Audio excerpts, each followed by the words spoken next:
Hey guys, it's King DX, and today we're going to be talking about the House of Wolves and how you can prepare to put yourself in the best place possible for when the next DLC arrives.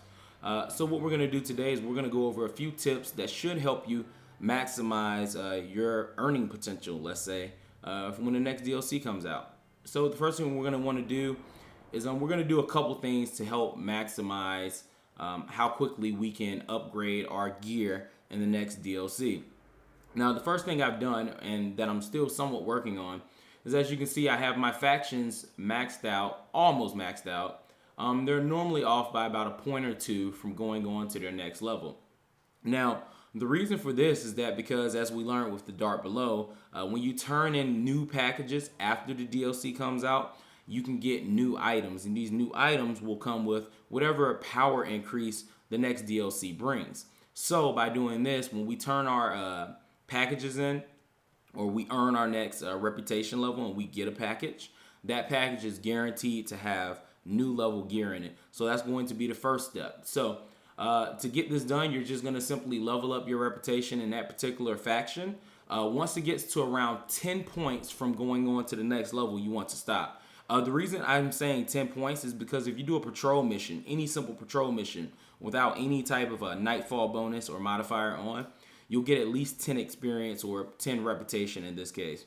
So if you get everything within 10, then that means the moment that the House of Wolves comes out, you can simply go to patrol. You can do 1 or 2 missions, switching out between your different faction items, and you can quickly make all these go over to the next level, which means when you come back in the tower, you'll have completely new packages ready to go. And that's going to be step 1. Now, step 2, what you're going to want to do is in the bottom where you have your bounties at, you're going to want to make sure that you have a total of 10 5,000 point bounties. You're going to want to make sure you have at least 1 crucible, at least 1 vanguard, and so on and so forth. You don't necessarily need to have any dart below bounties, any bounties from Eris, but because this one had the experience and I didn't feel like doing any other ones, I just went ahead and left it here.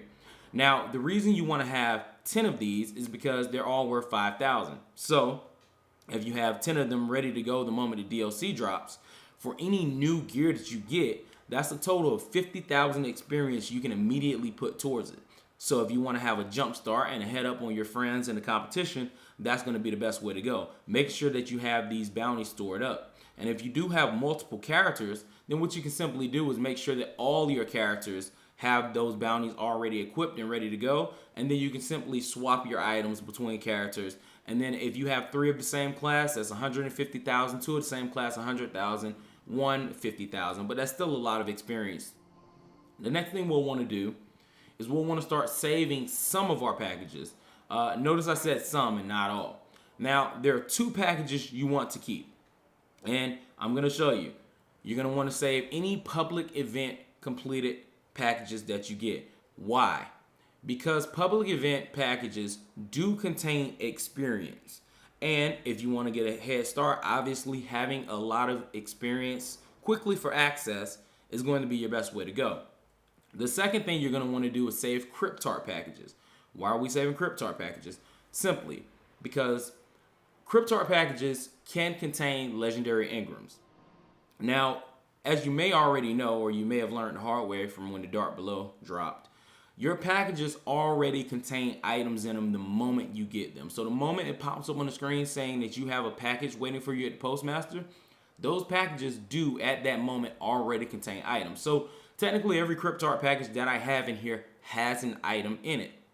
Now, the thing about this is that these items can contain legendary engrams. So the way the game has been coded is that even though these packages may know they have a legendary engram inside of them, the contents of the legendary engram have not been selected yet. So that means any of these packages can have a legendary item in them, but until the moment I actually open them, the legendary engram has not been determined to have its own unique identity. It's not technically an item yet. So while it may know that I have a legendary helmet engram or a legendary primary weapon, at this point in time, the game has not assigned them any value to what they actually are. So saving those are going to be your best and quickest way to get legendary engrams, which ultimately should turn, if you're lucky, into new weapons, and new armor that will contain the new stats that are coming from the boost that we're going to get from the House of Wolves. And those are going to be the 3 things you need. Now, there are 2 more things that I highly recommend. One is making sure that you have your Glimmer maxed out at 25,000. Obviously, if you're going to be doing a lot of upgrades, having the most amount of Glimmer you possibly can is going to be great. That goes to say the same for any type of material. So Spirit Bloom, Spin Metal, Helium Filaments. You're going to want to make sure you have as many of those as well. That way, if you do require get some items that need those, you'll already have them ready to go. Now, what happens if you run out of Glimmer? Well, one neat little trick that you can do is you can actually store money in the vault. You do this by saving on to house banners, network keys, Codex, and each one of these are worth 200 Glimmer a pop. So essentially, if you save 10, you have 2,000, and you can do the math to figure out how many you could possibly save or how many you may already have saved up. This means that if you do deplenish all of your Glimmer and you need more, you could quickly turn these into the Cryptarch and recuperate your Glimmer really quickly. And that's going to allow you to maximize your gear and your weapons faster as well. Hopefully this helps. And once again, I'm King DX. We're going to be doing a little bit more coverage on the House of Wolves when it finally does come out. So stay tuned. Check out our YouTube channel, and you can also catch us on first3.com. See you guys later.